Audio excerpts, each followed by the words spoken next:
WhatsApp নিয়ে মেটার নানা ধরনের পরীক্ষা নিরীক্ষা চলছেই।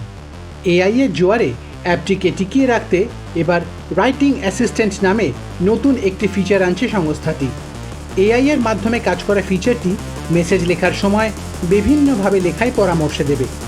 ফিচারটি ব্যবহার করতে গেলে নতুন যুক্ত হওয়া পেন্সিল আইকনে প্রেস করতে হবে, এরপর বাকিটা সামলে দেবে এআই। তবে আপাতত ফিচারটি শুধু ইংরেজি ভাষায় এবং আমেরিকায় ব্যবহারকারীদের জন্য চালু হচ্ছে।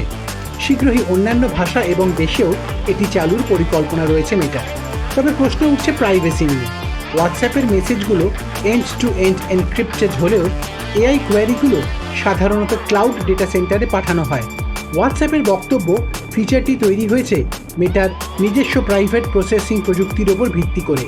ফলে এই ফিচারের মাধ্যমে ব্যবহারকারীরা মেটার এআই ব্যবহার করতে পারবেন, কিন্তু কেউই তাদের মূল মেসেজ বা এআই এর তৈরি করে দেওয়া মেসেজ পড়তে পারবেন না। এটা অনেকটা অ্যাপেলের প্রাইভেট ক্লাউড কম্পিউটার প্রযুক্তির মতোই কাজ করবে। মেটার দাবি, এই প্রযুক্তি হোয়াটসঅ্যাপের প্রধান প্রাইভেসি প্রতিশ্রুতি অটুট রাখবে।